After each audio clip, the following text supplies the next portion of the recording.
ओम Shri हनुमतरन। Shri Hanuman astrology. प्रिय मित्रों, नमस्कार। आज आपको जानकारी देंगे, आपको बताएंगे देवगुरु बृहस्पति राशि परिवर्तन के बारे में। जी हाँ, बृहस्पति को देवों का गुरु कहते हैं। गुरु का काम है आध्यात्मिकता। गुरु का जो रिलेशन है आध्यात्मिकता से संबंधित। गुरु आपको उपदेशक, कथावाचक और जो लोग ज्ञान बांटते हैं, प्रोफेसर, गुरु, ज्योतिषी, जो आपका मार्गदर्शन करते हैं, आपको अध्यात्म के मार्ग की तरफ लेके जाते हैं, इन सब चीज़ों का प्रतिनिधित्व गुरु करता है। और ये आदमी को बहुत आध्यात्मिक, स्पिरिचुअल बनाता है। और गुरु से आपको भूमि, मकान, वाहन, प्रॉपर्टी, संतान सुख, उच्च पद प्राप्ति, मान सम्मान, ये सब कुछ गुरु से मिलता है। शुभ स्थिति होने पर गुरु आपको आध्यात्मिक गुरु बना देता है। आपको गुरु बनाता है, ज्योतिषी बनाता है, प्रोफेसर बनाता है, जो कथावाचक, उपदेशक, जो आपको ज्ञान बांटने का कार्य करते हैं, ये सब गुरु से संबंधित क्षेत्र में आते हैं। शुभ स्थिति होने पर इन सभी क्षेत्रों में जातक बहुत नेम फेम बहुत कमाता है, यश, मान सम्मान, उच्च पदों की प्राप्ति, और बहुत उसका नाम होता है, उसका यश होता है। और अशुभ स्थिति होने पर जातक का थोड़ा आध्यात्मिकता की तरफ थोड़ा भाव थोड़ा कम रहता है, भगवान की पूजा पाठ में ध्यान कम लगता है, और इन सब क्षेत्रों में सामान्य रूप से उसको सफलता नहीं मिल पाती। तो गुरु का हमारी जन्म कुंडली के अंदर बहुत बड़ा महत्व है। अगर एक गुरु आपके मूल त्रिकोण या केंद्र में शुभ स्थिति में बैठ जाए और 8 ग्रह आपके अगेंस्ट भी बैठे हैं, तो एक गुरु ऐसा ग्रह है कि जो आपको आदमी अपने एफर्ट से, अपनी एबिलिटी से, अपनी कैपेबिलिटी से, अपने व्यवहार से, मेहनत से, संघर्ष से अपने गोल पर, अपने मुकाम पर पहुंच जाता है। तो गुरु का कुंडली में शुभ होना, खास तौर से स्त्रियों की कुंडली में बहुत अच्छा माना गया है। यह विवाह कारक ग्रह भी है। और गुरु से संबंधित जो क्षेत्र आते हैं, जिसके बारे में मैंने आपसे भी चर्चा की है, तो यहाँ पर देवगुरु बृहस्पति अभी तक अपनी स्वग्रही राशि मीन राशि में संचार कर रहे थे, लेकिन अब आपके यहाँ पर 22 अप्रैल प्रातः 5:14 पर मित्र मेष राशि में प्रवेश करेंगे। और देखिए, यहाँ पर जब ये प्रवेश करेंगे तो ऑलरेडी वहाँ पर राहु संचार कर रहे हैं। तो राहु के साथ जब गुरु आएंगे तो ये 30 अक्टूबर तक का, लगभग 2023 30 अक्टूबर तक का समय रहेगा। तो गुरु चंडाल दोष का निर्माण भी यहाँ पर होगा। तो लेकिन मेष राशि में बृहस्पति अपनी मित्र राशि में है, इसलिए संभवतः आपको शुभ फलों की प्राप्ति कराएंगे। सिंह राशि वाले जातकों के ऊपर देवगुरु बृहस्पति का राशि परिवर्तन का क्या शुभाशुभ प्रभाव घटित होगा, इसकी आपको हम जानकारी देंगे। और मित्रों, यह फलादेश चंद्र राशि पर आधारित है। चंद्र राशि नहीं मालूम है तो अपने प्रचलित नाम से देख लीजिए, और चैनल पर नए हैं तो सब्सक्राइब करें, बेल आइकन बटन दबाएं। वीडियो अच्छी लगे तो कमेंट बॉक्स में जाएं, लिखें जय श्री राम, जय श्री हनुमान। चलिए शुरू करते हैं। मेष राशि वाले जातकों के लिए गुरु राशि परिवर्तन का क्या शुभाशुभ प्रभाव घटित होगा। यहाँ पर देखिएगा, जो देवगुरु बृहस्पति हैं आपके मूल त्रिकोण भाग्य स्थान में ट्रांजिट कर रहे हैं, और ऑलरेडी वहाँ पर राहु भी चल रहे हैं। राहु आपके भाग्य स्थान को डिस्टर्ब कर रहे हैं। अब तक आपके साथ डिस्टर्बेंसेस वहाँ पर चल रही थी, लेकिन जब यहाँ पर आपके देवगुरु बृहस्पति आएंगे, यानी 22 अप्रैल प्रातः, तो सामान्यतः ये जो आपको भाग्य में आपको रुकावट आ रही थी, संघर्ष की स्थिति बनी हुई थी, कन्फ्यूज़न, डिसीजन लेने की पोजीशन नहीं, विदेशों की यात्राओं में, लंबी दूरी की यात्राओं में प्रॉब्लम, पिता से संबंधित कष्ट, परेशानी, उनकी हेल्थ इश्यूज़, तरक्की उन्नति में बाधाएं, आध्यात्मिकता के भाव में कमी, ये सारी चीज़ें जो अब तक आपके क्रिएट हो रही थी, देवगुरु बृहस्पति के वहाँ पर आने से ये सब चीज़ें आपकी ठीक हो जाएंगी।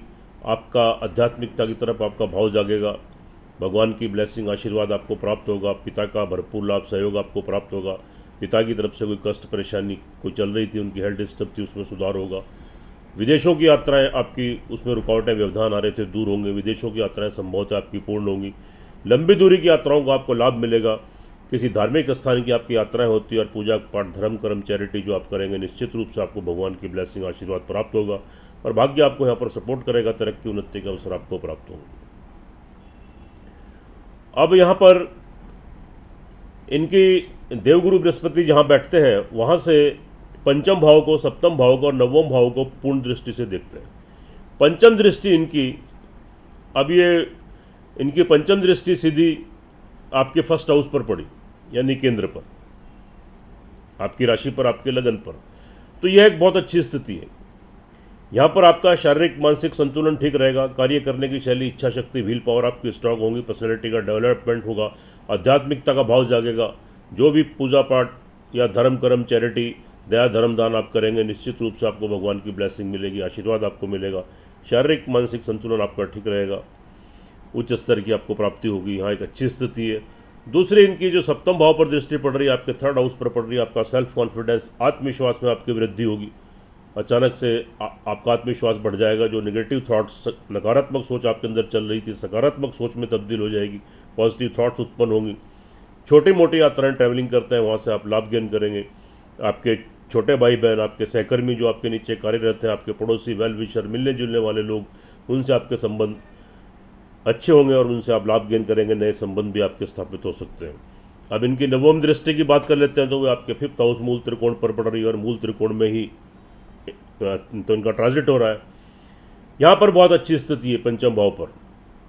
पंचम भाव भी आपका मस्तिष्क से, तो आपका ब्रेन से रिलेटेड, आपकी विद्या, एजुकेशन, संतान से रिलेटेड, लाभ से रिलेटेड, बिजनेस से रिलेटेड।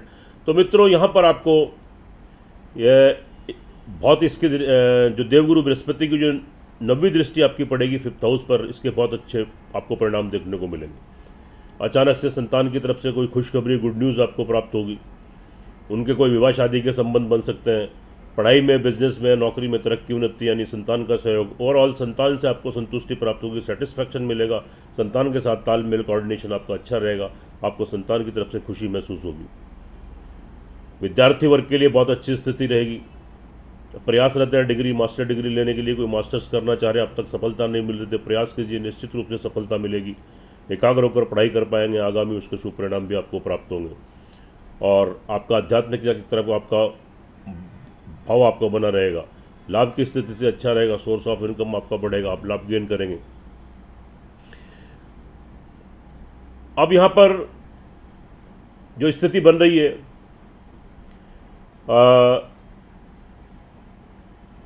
थोड़ा सा आपको यहाँ पर ध्यान भी देना पड़ेगा। परिवार में कोई मतभेद, डिफरेंसेस, कोई प्रॉब्लम वहाँ पर क्रिएट हो सकती है। यहाँ पर थोड़ी दिक्कत आ सकती है, क्योंकि वहाँ से ये आपके अष्टम भाव में का संचार कर रहे हैं। कोई पैतृक संपत्ति को लेकर वाद विवाद, परिवार में कोई मतभेद, डिफरेंसेस, कोई वाद विवाद की स्थिति क्रिएट हो सकती है।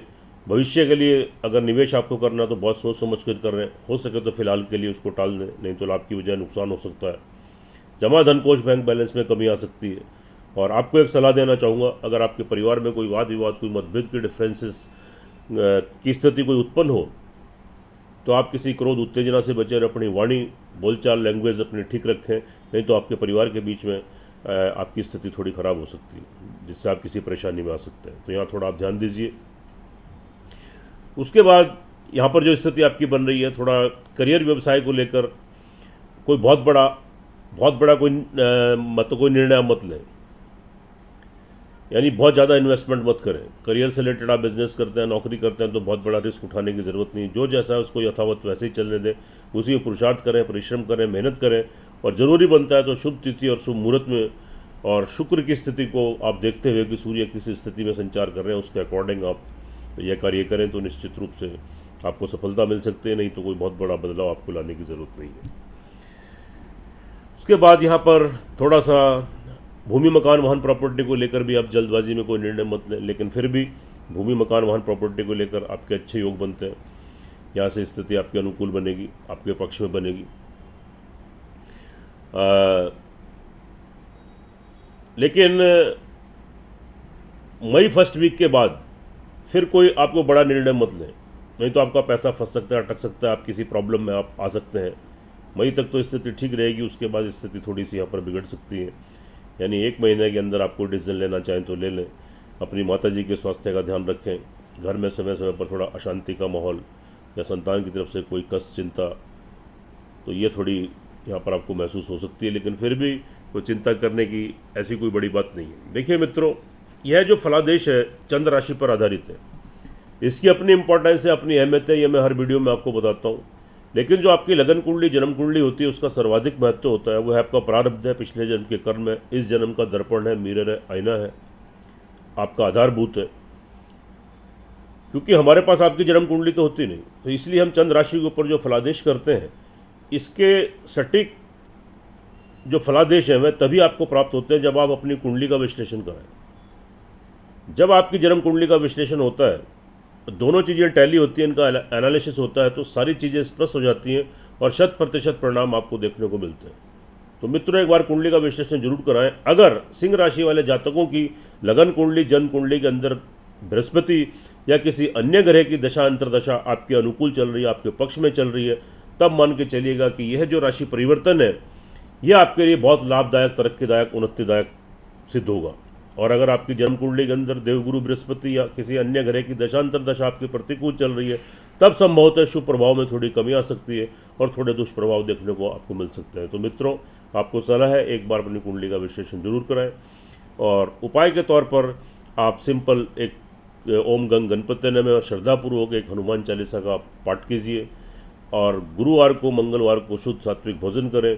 गुरुवार को शेव मत करें, ऑयल नहीं लगाएं, कपड़े वॉश नहीं करें, नॉनवेज मत खाएं, शुद्ध सात्विक भोजन करें, तो निश्चित रूप से आपको यहाँ पर शुभ फलों की प्राप्ति होगी। और मंगलवार को लाल बूंदी का प्रसाद हनुमान जी को चढ़ाएं। तो यह कार्य अगर आप श्रद्धा विश्वास के साथ करते हैं तो निश्चित रूप से आपके तरक्की उन्नति के मार्ग प्रशस्त होंगे और ग्रहों के दुष्प्रभाव से आपको यहाँ पर प्रोटेक्शन मिलेगा, आपको सुरक्षा प्रदान होगी। सुखी रहें, स्वस्थ रहें, हंसते रहें, मुस्कुराते रहें। जय श्री राम, जय श्री हनुमान।